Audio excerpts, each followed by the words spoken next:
Prezados amigos e amigas, uma boa noite para todos nós.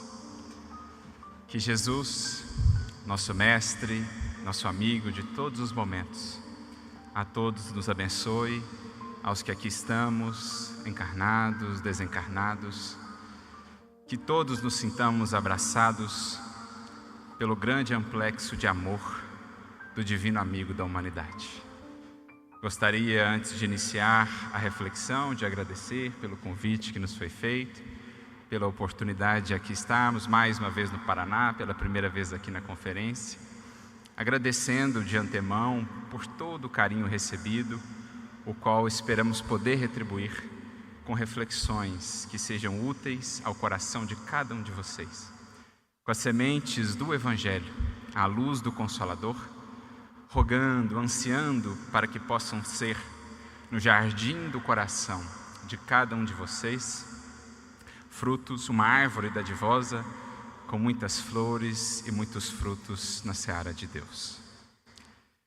E este evento, bem como este ano, são especiais para nós espíritas, porque nos rememoramos dessa obra magna, luminosa. 160 anos de o Evangelho segundo o Espiritismo. Analisando mais a fundo, no entanto, vamos compreender que a história dessa obra é bem mais antiga. Digamos que o Evangelho segundo o Espiritismo é o fruto, é o resultado de um processo, de um esforço, de um trabalho que remonta a séculos e mais séculos, e que veio alcançar esse fim colimado nesse fruto luminoso que foi ofertado pelo Cristo e pela espiritualidade que o representa junto de nós, a todos nós, humanidade. E é sobre isso que nós vamos buscar refletir nesta noite, percorrendo a história do cristianismo, a fim de inspirarmos em tudo aquilo que nos antecedeu, em todos aqueles que vieram antes de nós, nos exemplos, nos testemunhos, no esforço ingente de inúmeros corações que tanto laboraram a fim de que a mensagem imortal da Boa Nova nos pudesse beneficiar os nossos corações. Porque, recorrendo a uma metáfora que é muito comum, da qual muitas vezes se serve ou nos servimos, para falarmos sobre aquilo que são os bastidores da vida, aquilo que geralmente não se vê, mas onde geralmente se encontra o maior valor de uma obra, de uma vida, de uma história, de um acontecimento.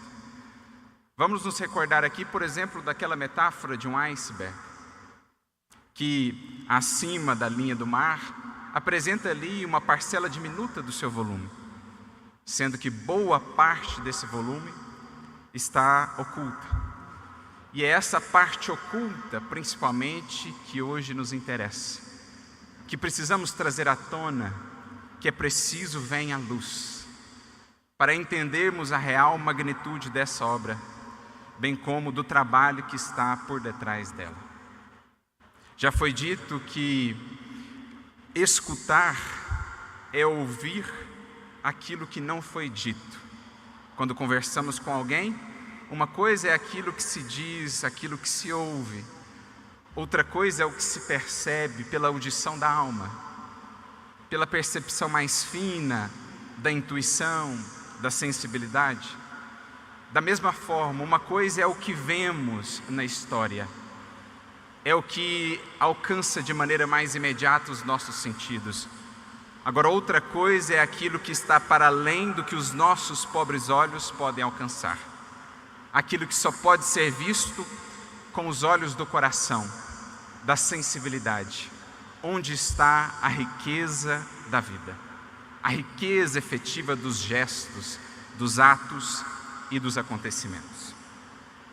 E nessa nossa jornada, portanto, em busca de toda essa história, de todos os bastidores dessa obra, vamos voltar no tempo, recorrendo a uma obra esplêndida, intitulada A Esquina de Pedra. Excepcional obra de autoria do grande continuador de Caibar Schutel, lá na cidade de Matão, de Araraquara, Wesley, que daria continuidade à obra desse grande arauto do Espiritismo e que nos escreve então esse livro que nos traz uma perspectiva muito bela sobre o cristianismo dos primeiros tempos. Em especial, nesse momento do cristianismo ali na região da Capadócia, na Turquia, por volta do 3º, 4º século, quando ele nos traz a história de alguns cristãos heróicos que ali tanto fizeram pela causa do Evangelho, pela causa de Jesus. Então ele vai nos trazer essa obra e o que nos chama a atenção nela é o seu final, quando ele nos narra um diálogo entre uma das personagens principais do livro e um jovem que por ali passava com a sua família em direção a um determinado local. Essa personagem indaga esse jovem aonde eles iam, para onde se dirigiam. E esse jovem então lhe dirá: nós estamos indo todos para Niceia, na Bitínia. Os bispos cristãos se reunirão por lá num concílio. Você não vai? Fazia uma referência, portanto, esse jovem ao concílio de Niceia, que ocorreria ali no primeiro quartel do século IV de nossa era. Então ele indaga aquela jovem que ali estava: você não irá? E ela diz que não. No entanto, acrescenta: poderás presenciar um acontecimento muito importante. Você verá a queda, você verá o cristianismo entrar em processo de declínio, a doutrina de Jesus ser substituída por uma outra, e tudo aquilo quanto ele nos legou acabará se perdendo no tempo.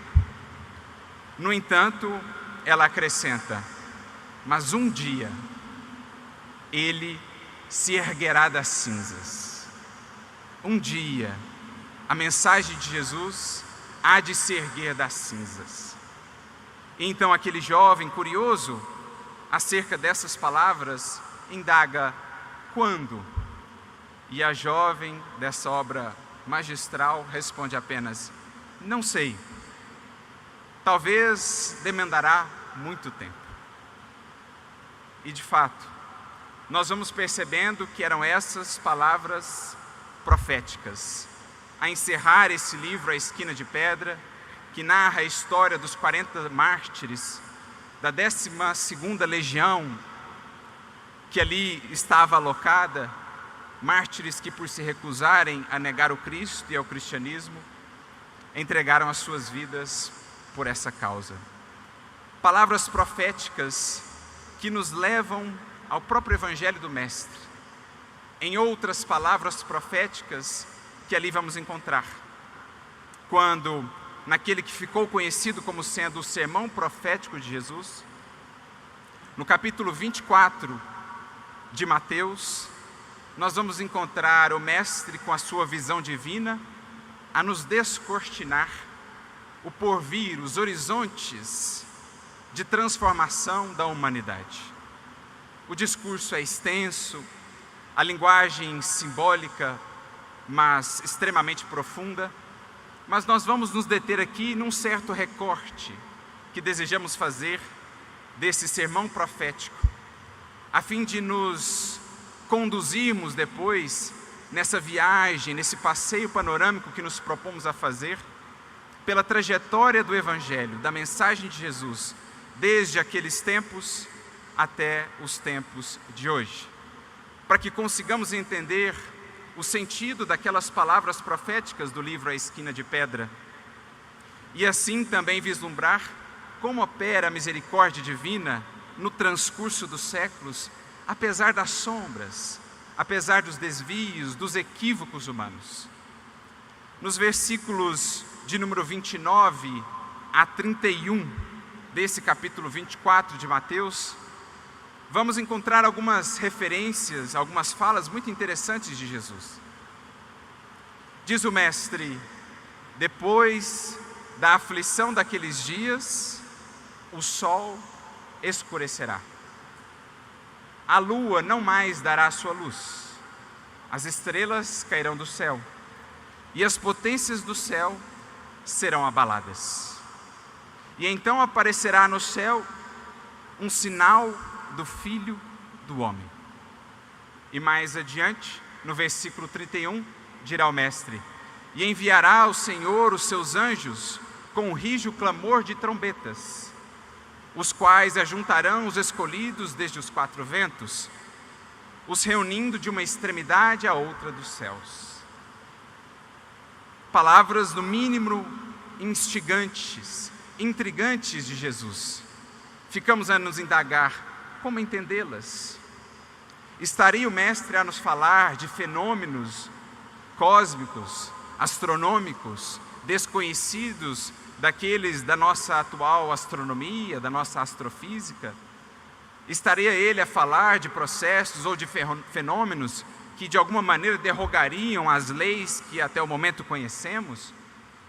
Ou será, como muitas vezes se deu, que o Mestre aqui recorria às metáforas, às parábolas, consciente que no passar do tempo, e principalmente com as chaves do Consolador, teríamos elementos adequados para o devido entendimento do que ali ele nos disse. Porque no sermão profético, como nós aprendemos, estão descortinadas ali as realidades que ora vivemos. Todas as lutas, as dores desafiadoras pelas quais a humanidade tem passado desde então, todas aquelas pelas quais ainda teremos de passar, até que alcancemos o porto da regeneração, ali de certo modo estão previstas de maneira sintética, na forma de princípios, de conceitos-chave, mas que desdobrados nos apresentam os quadros do mundo moderno. Ele fala ali também sobre os desvios, os falsos profetas, até mesmo em relação à sua mensagem, mas também ali ele nos deixa um convite ao cultivo da esperança. Mais do que isso, a certeza quanto à esperança no Evangelho. Aquele que espera em Cristo não duvida.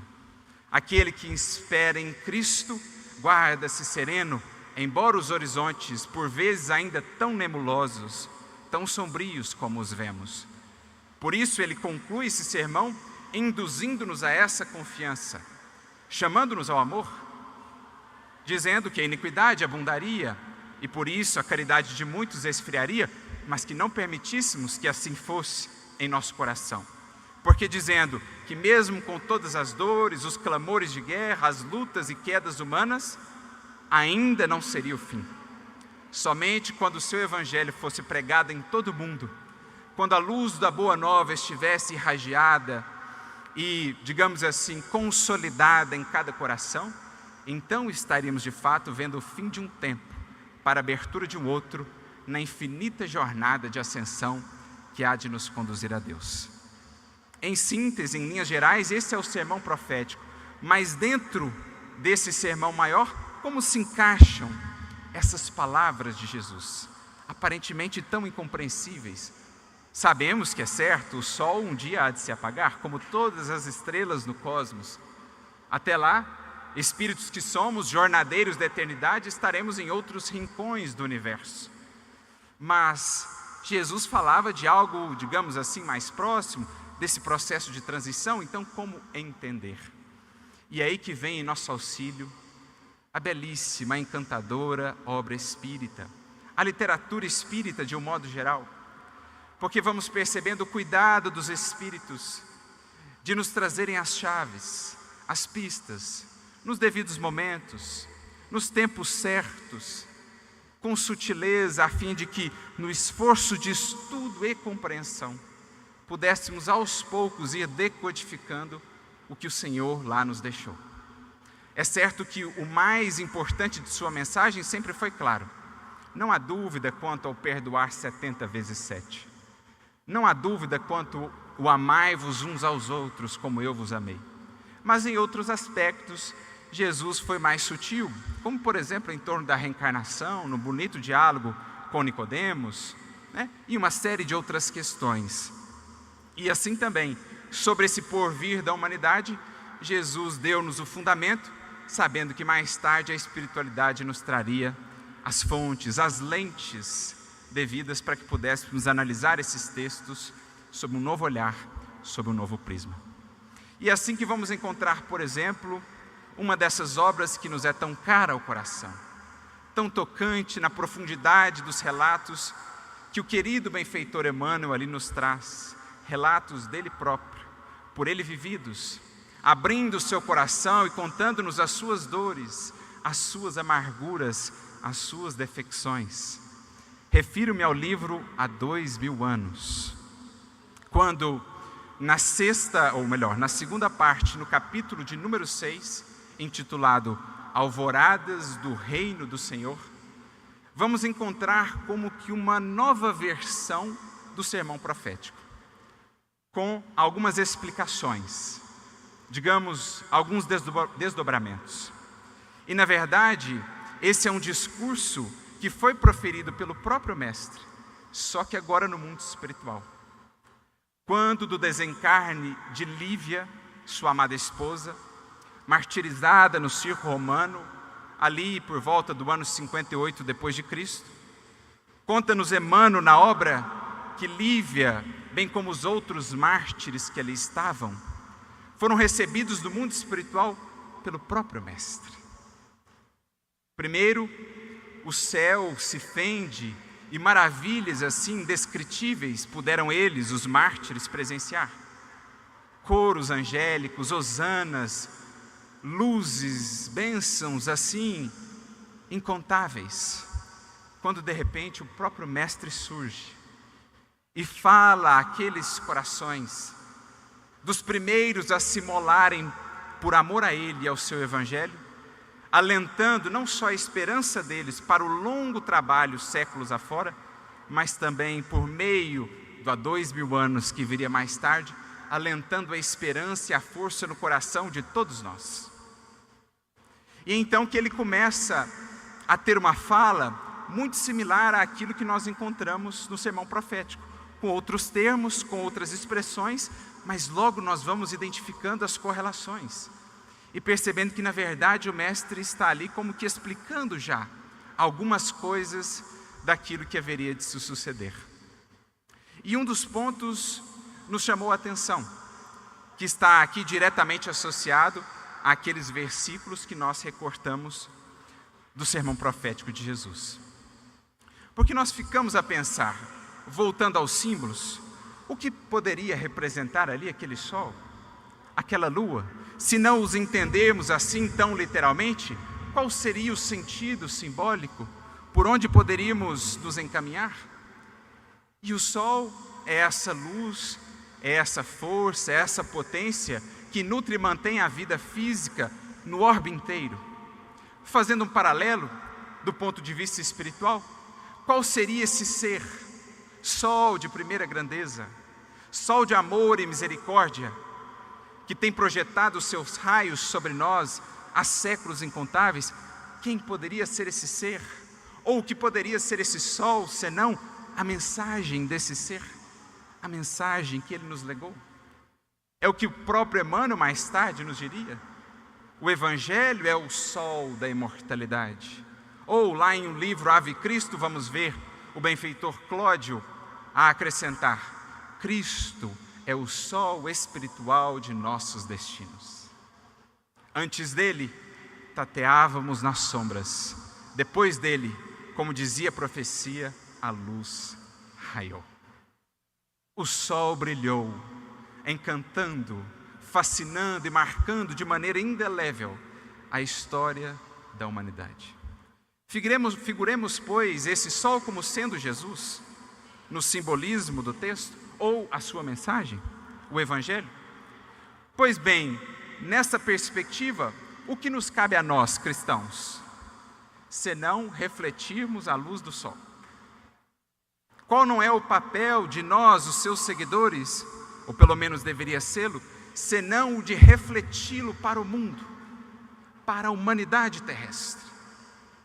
Ora, de onde vem a luz da lua, senão do sol que ela reflete? Mas há um fenômeno, há um processo aí astronômico que se dá vez por outra, não com muita frequência, em que por vezes a luz do sol se apaga ou é apagada justamente por aquele elemento que deveria refleti-lo para a Terra. Esse fenômeno atende pelo nome de eclipse. Neste caso, o eclipse solar. Não é o que se dá? Recentemente até tivemos um. A lua coloca-se entre o sol e a terra, e ao invés de refletir a luz do sol ou permitir que ela chegue até nós, ela acaba não tendo a sua luz refletida, acaba não dando a sua luz e acaba também obscurecendo momentaneamente o sol para nós. E se passarmos então a pensar nesses termos, será que seriam devaneios de interpretação ou será que a espiritualidade há de nos conduzir nesse sentido? Pensando que esse sol que escurecerá, essa lua que não dará mais a sua luz, poderia, por exemplo, ser interpretada como aquilo que de fato se deu com o cristianismo. A lua, aqui no simbolismo, os cristãos, ou a igreja que herdou essa herança, cujo papel seria de refletir a luz, o que acabamos por fazer? Falamos como quem temos consciência de que lá estávamos envolvidos nesses processos todos. Nós muitas vezes nos sobrepomos ao sol. Queremos estar, ou quisemos estar à frente do próprio Mestre. Colocamos os nossos interesses e os nossos caprichos à frente da sua doutrina, da sua exemplificação. E ao invés de refletirmos a sua luz, na verdade acabamos por obscurecer a luz do Cristo, porque apresentamos um Cristo completamente diferente, um evangelho, uma mensagem completamente distintos daquele sol tão belo, tão grandioso que ele nos apresentou.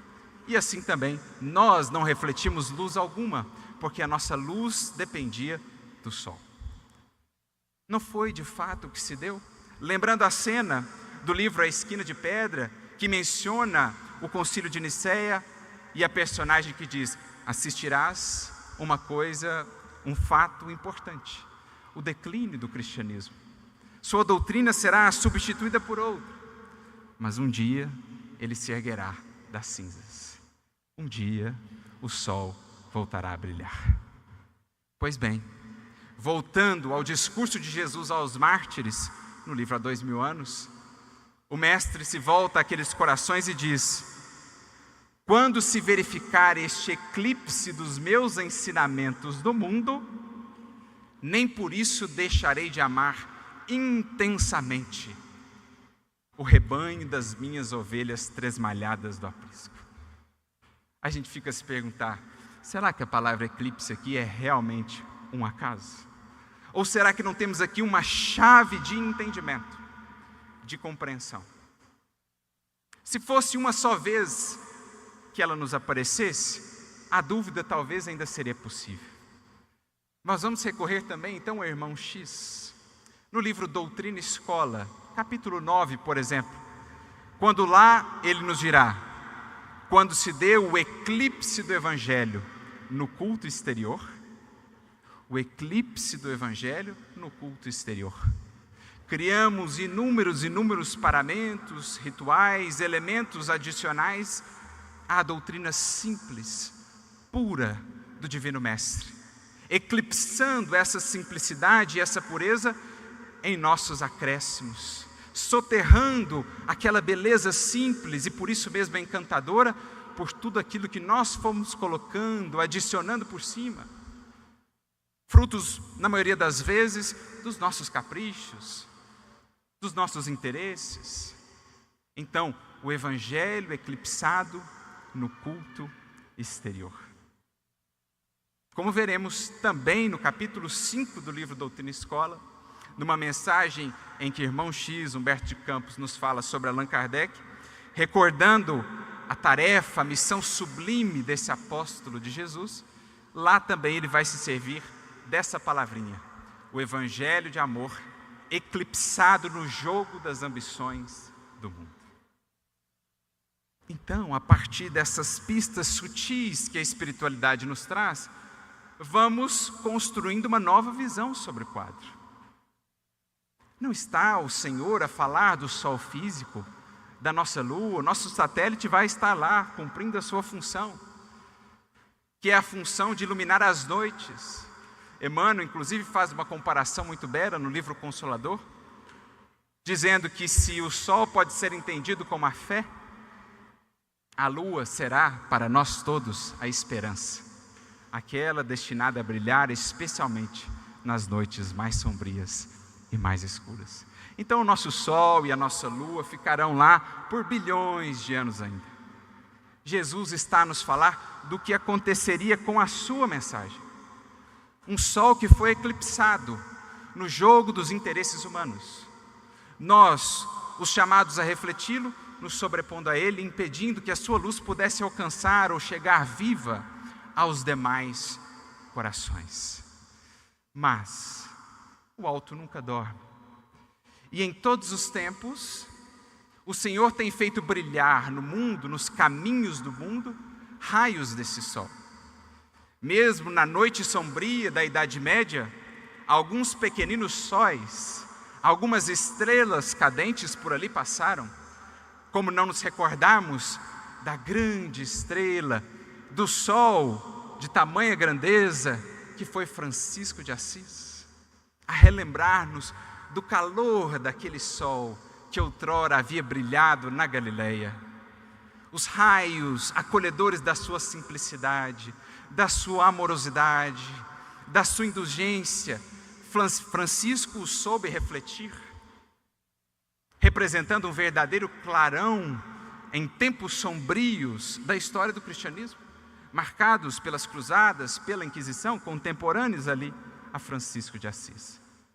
Então percebemos que em todos os tempos, Jesus, bem como as suas falanges, tem trabalhado pelo resgate da sua mensagem. Mas estabeleceu-se um projeto a mais longo prazo, a fim de que essa luz pudesse bafejar novamente em toda a sua pujança a humanidade.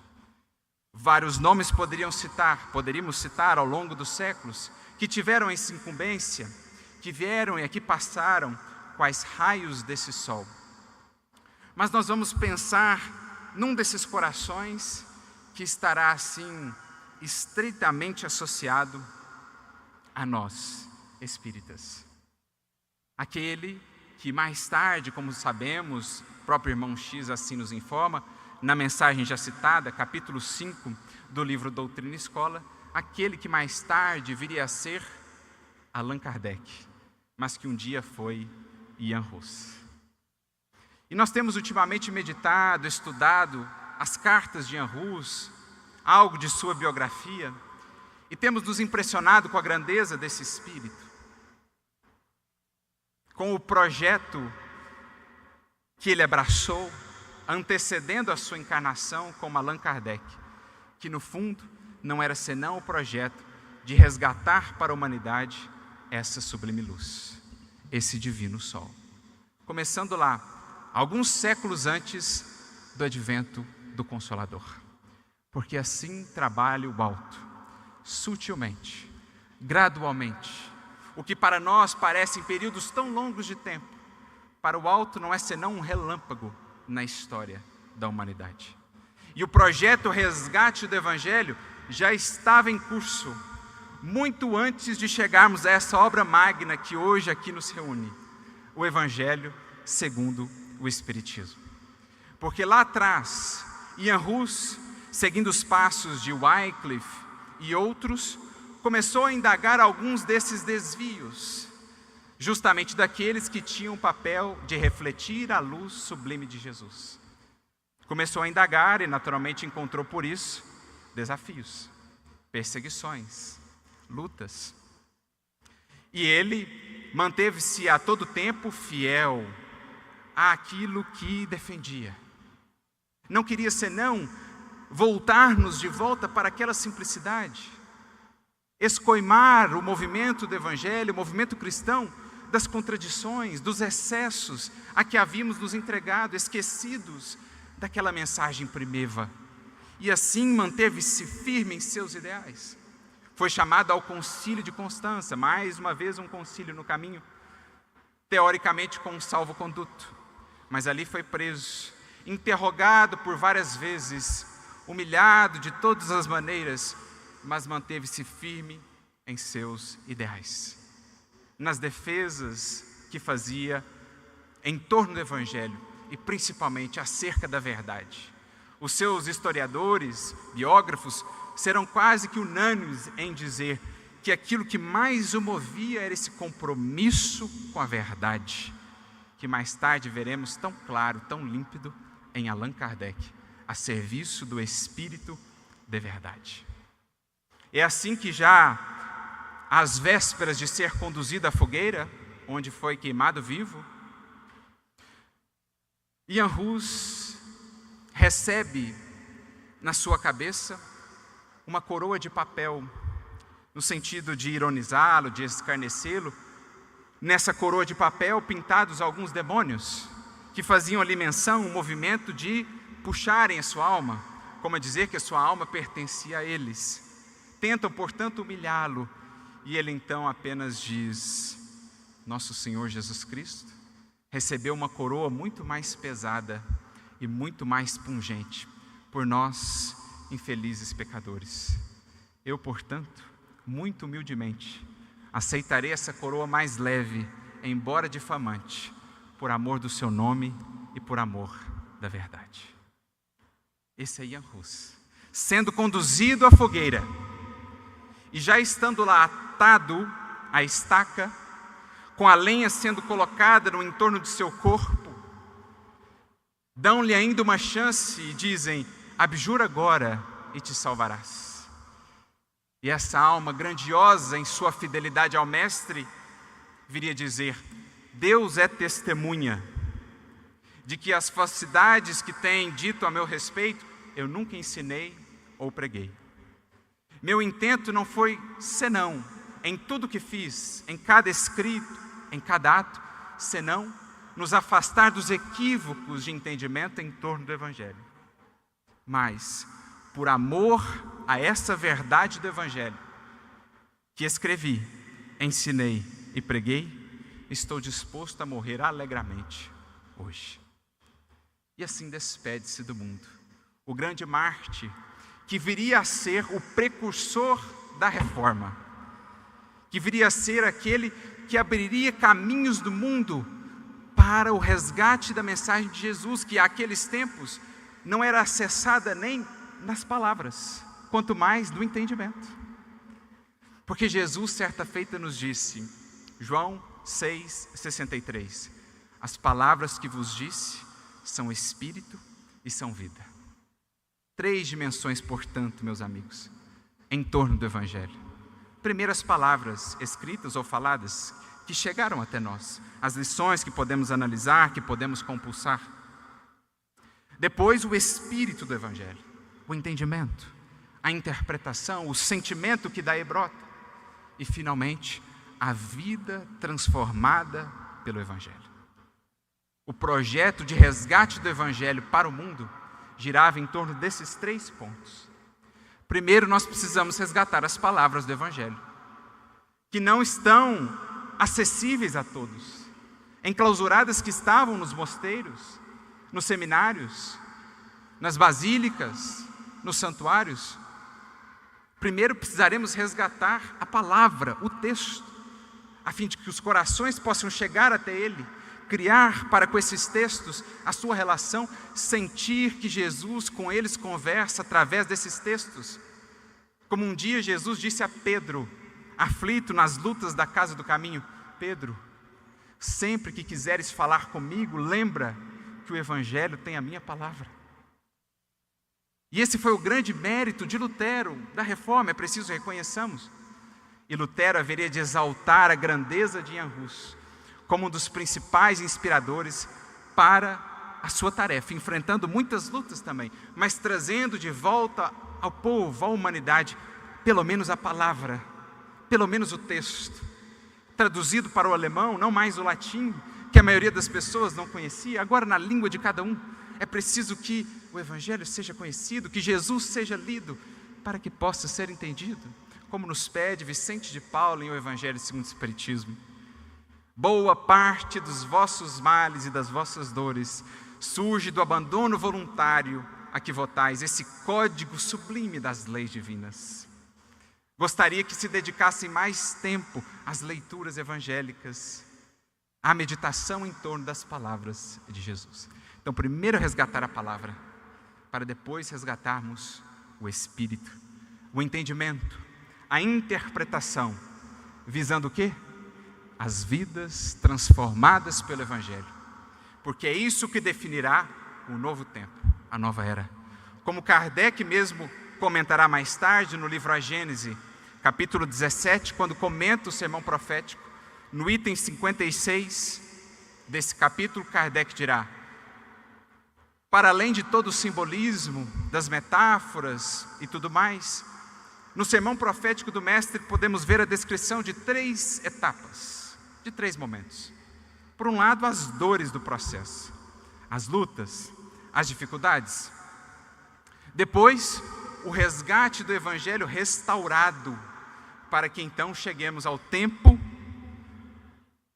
do Evangelho aplicado e vivido por todos os povos na terra. Então virá o fim de um tempo, para a chegada efetiva de outro tempo. É o que Kardec lá nos escreve. Então, resgatada a palavra, era preciso resgatar agora o espírito da letra, o entendimento, a compreensão. Era preciso fazer brilhar de novo para a humanidade esse sol, para que pudesse ser esse sol a nos iluminar nos novos tempos que nos conclamam, nos novos caminhos, as novas veredas que precisamos percorrer. E é então que volta aquele espírito heróico de Jan Hus na pessoa de Allan Kardec, dando continuidade às palavras proféticas de Jesus, lembrando o que ele havia dito: o sol escurecerá, a lua não mais dará a sua luz. Mas então o que acontecerá? As estrelas cairão do céu, e as potências do céu serão abaladas. Ora, meus amigos, como está para nós colocada a abertura, o prefácio de O Evangelho segundo o Espiritismo? Os Espíritos do Senhor, qual imenso exército, que são as virtudes, as potências do céu. A palavra no grego é dynamis, que pode ser traduzida por virtudes, potências, forças. Os Espíritos do Senhor, que são as virtudes do céu, qual um imenso exército que se move sob o seu comando, quais estrelas cadentes se espalham por toda a terra, vindo iluminar os caminhos e abrir os olhos aos cegos. Remover-nos as escamas, remover o véu que nos impedia de contemplar a sublimidade desse sol de amor que é Jesus. Na ausência do sol, na ausência da lua, caíram as estrelas, os espíritos, as vozes dos imortais que vieram abundantemente anunciar, como diz o Espírito de Verdade neste prefácio: são chegados os tempos em que todas as coisas hão de ser restabelecidas. Lembremos-nos das palavras proféticas do livro A Esquina de Pedra: mas um dia ele se erguerá das cinzas. Como Jesus havia dito a respeito do Consolador: relembrará o que vos disse e vos guiará na interpretação, no entendimento de todas as coisas. São chegados os tempos em que todas as coisas hão de ser restabelecidas, para confundir os orgulhosos, glorificar os justos. E ainda acrescenta: as trombetas dos anjos ressoam, os concertos, os coros dos anjos se lhes associam. Nós vos convidamos, as vós, homens, para o divino concerto. Tomai as vossas liras, Fazei uníssonas as vossas vozes e que num hino sagrado repercutam e se estendam de uma extremidade à outra do universo. Recordamos das palavras proféticas? O sol escurecerá, a lua não dará a sua luz. As estrelas então cairão do céu, as potências, as virtudes do céu serão abaladas. No céu, um sinal do Filho do Homem. E os anjos enviados, os mensageiros do alto, num rijo clamor de trombetas, chamando os escolhidos, os que escolherem de todos os cantos, dos quatro ventos, para que de uma extremidade à outra deste planeta possamos entoar esse hino, esse cântico de glorificação a Jesus. É por isso que nós vamos ver no livro, ou melhor, na Revista Espírita de dezembro de 1868, uma mensagem muito interessante do espírito Dufour, aquele que havia sido bispo de Argel, cujo título é exatamente As Estrelas Cairão do Céu, em que ele nos dirá assim: a aurora esplêndida de um novo dia, o Espiritismo vem iluminar os caminhos. Os clarões mais fortes já aparecem no horizonte. E mais adiante ele acrescenta: as virtudes do céu já estão abaladas. E as estrelas já caem de sua abóbada, mas transformadas em puros espíritos, que vêm, como anuncia a Escritura em linguagem figurada, proclamar sobre as ruínas do velho mundo o advento do Filho do Homem. Proclamar sobre as ruínas de um velho mundo, dos nossos velhos modelos de sociedade, baseados no egoísmo, no materialismo, na ilusão, sobre as ruínas desse mundo que se esboroa, a voz dos imortais veio mais uma vez nos apresentar, agora numa claridade ainda mais bela e mais pujante, a imagem do Cristo, a imagem do seu Evangelho, como farol de fato que há de nos guiar nesses novos tempos. E foi isso, ou foi essa, a incumbência que Jan Hus, antes de retornar como Allan Kardec, recebeu. Essa alma corajosa, discípulo fiel da verdade, comprometido com ela a todo custo, como mais tarde ouviria de Erasto, quando preparava o Evangelho segundo o Espiritismo, no seu retiro em Saint Andrés, depois na Vila Seguir. Kardec recebe algumas orientações do espírito de Erasto, que em determinado momento lhe diz assim: conta conosco, e conta acima de tudo com a grande alma do Mestre de todos nós, que te protege de modo muito particular. Mais adiante, Erasto, discípulo do apóstolo Paulo, diria a Kardec, àquele fiel servidor do Cristo encarnado: adeus, caro companheiro de antanho, ou seja, de outros tempos, discípulo fiel da verdade, que prossegue em vida a obra, a que um dia nós dois, diante daquele que te ama e a quem venero, de joelhos, juramos consagrar as nossas forças e as nossas existências até que se achasse concluída. Erasto assim se refere a Kardec: adeus, caro companheiro de antanho, discípulo fiel da verdade, provado nas labaredas de Constança e em outras tantas lutas. Prossegue em vida a obra a que nós dois, um dia de joelhos, diante daquele que te ama e a quem venero, juramos consagrar as nossas forças e as nossas existências até que se ache concluída.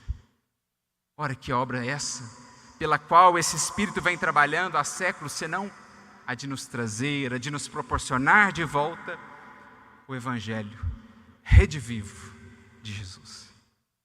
E Humberto de Campos nos traz os bastidores disso, em nos narrando, conforme está registrado em o livro já citado, Doutrina e Escola, capítulo de número 5, ele nos narra um diálogo que se deu entre Jesus e João Hus, futuro Allan Kardec, no mundo espiritual, antecedendo a sua encarnação. Jesus orientava ali os vários missionários que haveriam de encarnar na Terra no período do Iluminismo, preparando grandes surtos de progresso no âmbito da ciência, da filosofia. E ali estava toda aquela corte, aquela assembleia, na presença do divino condutor de nossos destinos, quando de repente ele volta-se em especial para João Hus. Ele diz: não serás portador de invenções novas, não te deterás no problema de comodidade material à civilização, nem receberás a mordomia do dinheiro ou da autoridade temporal, mas deponho-te nas mãos a tarefa sublime de levantar corações e consciências. Essa é a tarefa, tem sido a tarefa sublime do Evangelho em todos os tempos, meus amigos, e de todos que por ele têm laborado, sem medirem esforços ou sacrifícios, a todo custo, por amor a Jesus, levantarem corações e consciências para a grandeza dos seus destinos. É o que começou lá atrás, nos tempos gloriosos dos mártires. Aqui nos lembramos da figura de Lívia, que pôde ouvir do próprio Mestre no mundo espiritual esses prognósticos quanto ao futuro. Porque lá ele havia dito: quando se der esse eclipse dos meus ensinamentos, nem por isso deixarei de amar intensamente o meu rebanho de ovelhas tresmalhadas. E, pela luz, pela sabedoria, nas suaves revelações do Consolador, o meu verbo se manifestará de novo sobre o mundo. Quando as sombras se fizerem mais espessas, sombras do materialismo, do ceticismo, a gerarem tantas outras formas de sombra, a nutrirem o egoísmo em sua raiz. Quando assim se desse, diz Jesus nesse sermão, lembrando a profecia de Joel: derramarei minha luz sobre toda a carne, e pelas suaves revelações do Consolador, caminharei de novo com os meus tutelados pelo mundo.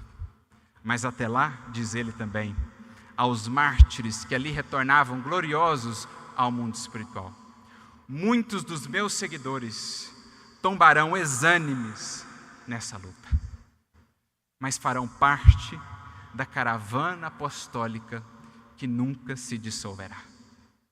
Caravana que só vem crescendo, que só tem crescido no tempo. Lívia adentrou primeiro, talvez não soubesse que mais tarde o seu marido, àquele tempo ainda renitente, seria um dos mais ativos colaboradores para este resgate. Nosso querido Emmanuel, que tanto tem feito pelo Evangelho no mundo, ao longo dos séculos, especialmente nas terras do Cruzeiro. Essa é a caravana apostólica, muitos e muitos corações a percorrerem esses caminhos, dando o seu sangue, o seu suor e as suas lágrimas, para que essas palavras pudessem chegar até nós, os textos, mas para que mais tarde o Espírito pudesse chegar até nós, a fim de que a vida do Evangelho, cedo ou tarde, pudesse resplandecer também em cada um de nós. Essa tem sido a tarefa dos fiéis servidores de Jesus em todos os tempos. Não importa quão sombrios sejam os horizontes, sursum corda, ergamos os corações, levantemos a esperança, porque outrora a luta era com os caldeirões ferventes, as cadeiras incandescentes contra as feras e os circos. Hoje a luta é sobretudo em nós, por nos transformarmos. Como, portanto, não acendermos essa luz de esperança, se os que vieram antes fizeram tanto e assim nos inspiram? Então é isso que Jesus diz a João Hus e prossegue mais adiante. confio-te a sublime tarefa de reacender as lâmpadas da esperança no coração da humanidade. A sublime tarefa de reacender as lâmpadas da esperança no coração da humanidade. O evangelho do amor permanece eclipsado, de novo a palavrinha, o eclipse, no jogo de ambições desmedidas dos homens viciosos. Vai, meu amigo, abrirás novos caminhos à sagrada aspiração das almas, descerrando a pesada cortina de sombras que vem absorvendo a mente humana. Descerrando a pesada cortina de sombras que nos tem velado a luz sublime desse sol. Na restauração da verdade, no entanto, não esperes os louros do mundo, nem a compreensão de teus contemporâneos. Meus enviados não nascem na terra para serem servidos, mas por atenderem às necessidades das criaturas. Não recebem palmas e homenagens, facilidades e vantagens terrestres. Contudo, minha paz os fortalece e levanta-os a cada dia. Muitas vezes não conhecem senão a dificuldade, o obstáculo, o infortúnio, e não encontram outro refúgio além do deserto. Além do deserto. É preciso, porém, erigir o santuário da fé e caminhar sem repouso, apesar de perseguições, pedradas, cruzes e lágrimas. E assim fez o discípulo fiel da verdade. Encarnou-se entre nós, teve toda uma vida voltada para a educação, num processo até de preparação, como que num deserto, similar ao deserto de João Batista. Aliás, recordo-me de um texto também muito interessante de irmão X, Humberto de Campos, no livro Crônicas de Além Túmulo, capítulo 21, em que ele faz uma comparação, um paralelo muito interessante entre Kardec e João Batista, o Elias que havia de vir, dizendo que outrora, nos tempos do Evangelho, antecedendo a sublime exemplificação de Jesus, tivemos o sacrifício do Batista, que abraçou lutas imensas, que imolou-se para abrir caminhos para Jesus. Agora, nos tempos do Consolador, do Evangelho Redivivo, tivemos outro precursor, Allan Kardec, a preparar a nova vinda de Jesus por meio do Evangelho Redivivo junto à humanidade. Ambos tiveram o seu deserto, os seus retiros. No caso de Kardec, não a terra bravia e áspera da Judéia, como no caso do Batista, mas sim agora o deserto de sentimentos das cidades populosas. Agora, no burburinho das atividades dos homens, no tumulto de suas lutas, ele sentiu muitas vezes na alma a solidão, a dificuldade, o fel do apodo, da ingratidão. Era Kardec no seu deserto, o seu retiro, como também foi levado pelos Espíritos para o retiro em San Andrés, para que ali pudesse estar integralmente focado na obra que haveria de ser um marco para a história da humanidade, para a história do Evangelho neste mundo. Erasto chegaria a dizer, na carta que lhe envia lá de Paris: agora entendes, porque precisamos de você inteiramente sob as nossas mãos, sem qualquer outra preocupação que não essa obra em que trabalhas? Porque uma obra como essa pede recolhimento e insulamentos sagrados. Porque uma obra como essa não tem somente 160 anos. Uma obra como essa tem séculos e séculos desde o advento do Evangelho do Senhor. Para que uma obra como essa pudesse chegar a lume no mundo, resgatando não só a palavra do Evangelho, mas o espírito da letra, ofertando-nos todos os recursos para que o Evangelho seja agora vida em nós, para que uma obra dessa pudesse chegar a ser, quantos suaram, quantos lutaram, quantos sofreram, quantos se imolaram, para que o Evangelho novamente pudesse resplandecer nos horizontes do mundo. nos horizontes conscienciais do mundo. O próprio Kardec, o próprio Espírito, teve de facear a fogueira por pelo menos 2 vezes de que temos notícia. Outrora em Constança, queimado vivo. Ali, antes de poder produzir essa obra, o Auto de Fé de Barcelona, em 1861. Mais uma vez a fogueira em seus caminhos. Mais uma vez a fogueira nos caminhos da legítima mensagem de Jesus. Mas não só ele. Quantos outros caminharam antes para que essa obra pudesse chegar até nós? Para que o Evangelho, explicado pelas leis morais que o Espiritismo nos revela, pudesse chegar até nós, Paulo, outrora, precisou caminhar mais de 15 mil quilômetros, por 5 vezes receber as 39 chibatadas, 3 vezes flagelado com as varas, naufrágios, pedradas, apodos, perseguições, nudez, fome, frio, por amor ao Evangelho e ao esclarecimento das consciências no porvir. Para que essa obra chegasse até nós, Pedro trabalhou incansavelmente, vencendo-se a si mesmo dia a dia na casa do caminho, para entregar a sua vida ao Mestre de cabeça para baixo, como quem contempla os céus em gratidão a Jesus. Para que essa obra chegasse até nós, Inácio de Antioquia, Irineu de Lyon, os mártires de Sebastião, os mártires do Ave Cristo, todos esses corações, como um grande rio, um caudal de luz e de amor, vieram impulsionando a humanidade. E Kardec foi um instrumento, a comporta que permitiu que esse fluxo então pudesse enfim chegar até nós. Foi ele que rasgou os véus do templo mais uma vez, como se deu quando da morte de Jesus, para que enfim pudéssemos ver quem de fato é o Mestre a que amamos, quais de fato são os nossos destinos, o que realmente, no mais fundo, nós aspiramos. Essa é a história por detrás do Evangelho segundo o Espiritismo. A obra é o produto, a obra é aquilo que vemos, mas por detrás, nos bastidores, há tudo isso. Há muito amor, há muita luta, há muito sacrifício, há muita fidelidade. E é o que se nos pede, meus amigos, para que estejamos de fato comprometidos com o Evangelho de nosso Senhor.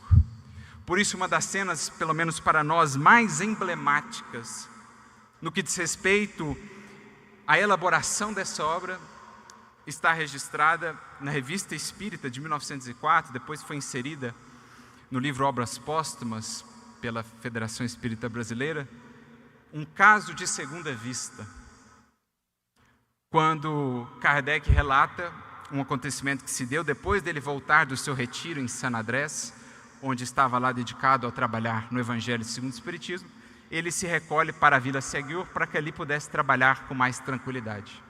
E uma senhora de Lyon, diz Kardec, uma médium de grandes possibilidades de segunda vista, ela o visita em Paris e não encontra apenas Amélie.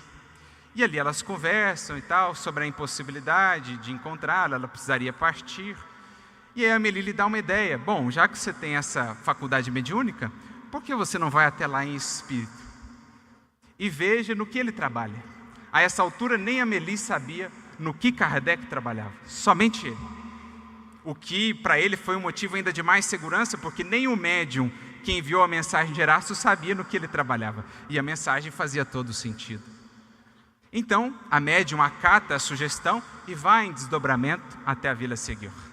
Descreve a casa, os aposentos, ela que nunca havia estado ali. Amélie confirma tudo, Kardec depois também. Confirma inclusive onde ele estava trabalhando. E ela então diz: vejo-o cercado por uma multidão de espíritos que zelam por sua boa saúde. Há alguns ali que parecem bem elevados, superiores. Mas há um em especial que recebe a deferência de todos os demais. Há um em especial que recebe a deferência de todos os demais. E então Amélie pergunta: e no que ele trabalha? A médium então diz: vejo um espírito que se aproxima, traz consigo um livro de grandes proporções, não físicas, gente, gigantescas proporções no seu valor, porque não há no mundo nada mais valioso e grandioso que o Evangelho de Jesus, quanto mais explicado pelo Consolador. Traz esse Espírito um livro de grandes proporções, abre-o e leia escrita apenas uma palavra: Evangelho. Era o Evangelho, a luz do Evangelho, o sol sublime de amor, que mais uma vez voltaria a brilhar para a humanidade terrestre, desentranhado das sombras, dos dogmatismos, das ilusões e dos interesses, expresso límpido e puro pelas vozes dos imortais, o Evangelho, enfim, resplandeceria novamente para todos nós, estabelecendo ali, por esse gesto simbólico do Espírito, o laço que vincula de maneira indissociável o Espiritismo ao Evangelho, o Evangelho redivivo à Boa Nova imortal.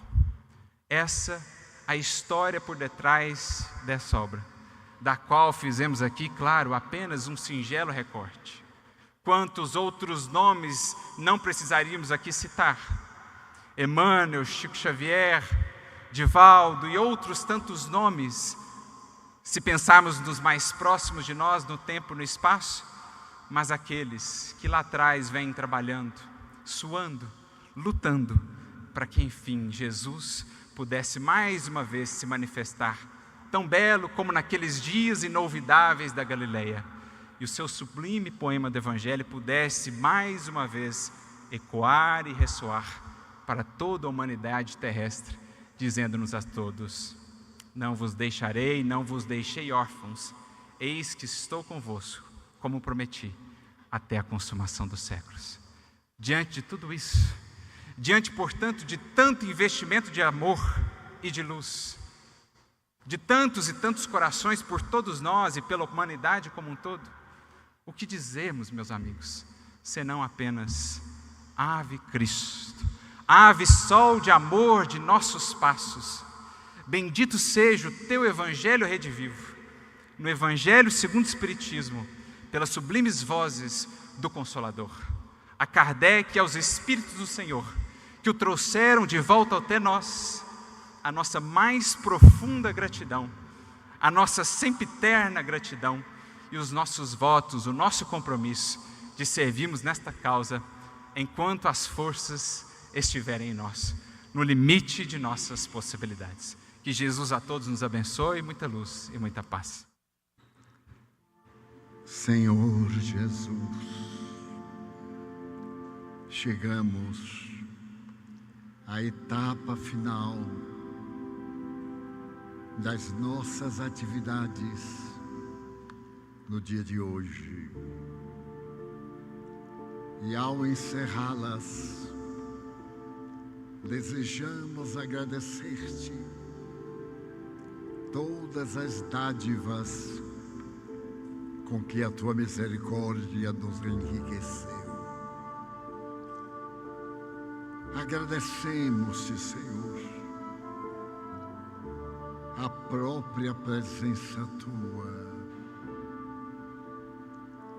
a dos benfeitores da humanidade que zelam neste grave momento do planeta pelas provas do porvir e a nossa transição exitosa para a regeneração. Agradecemos-te a inspiração de que foram objeto aqueles que se utilizaram da palavra para evocarem a gloriosa chegada do teu Evangelho na visão espírita há 160 anos, para considerarmos que ele é o antídoto eficaz para todos os males que nos afligem. Desse modo, suplicamos-te que prossigas abençoando-nos com a inspiração da verdade, ao mesmo tempo atendendo os sofredores do planeta. Não nos referimos, porém, àqueles que choram, mas aos que fazem correr as lágrimas, aos que geram este sofrimento que nos punge a alma, porém, àqueles que são responsáveis pelas tragédias do cotidiano e que te desconhecem na ilusão a que se entregam. Já não te pediremos tanto pelos aflitos, recordando-nos dos afligentes, dos que resgatam as pesadas dívidas, porém, daqueles que impõem as condições penosas para os endividados. Tem piedade deles e faze que despertem para as lições sublimes da Boa Nova, com que enriqueces a terra desde há 2000 anos. Mestre incomparável, rendemos graças por esta 26ª Conferência Espírita da Federação Espírita do Paraná e pedimos que a tua misericórdia prossiga conosco até o fim dos évos, quando Príncipe e Rei Solar estaremos contigo e já não seremos nós a viver, mas tu a viver dentro de nós. Deste modo, encerramos a nossa reunião deste dia.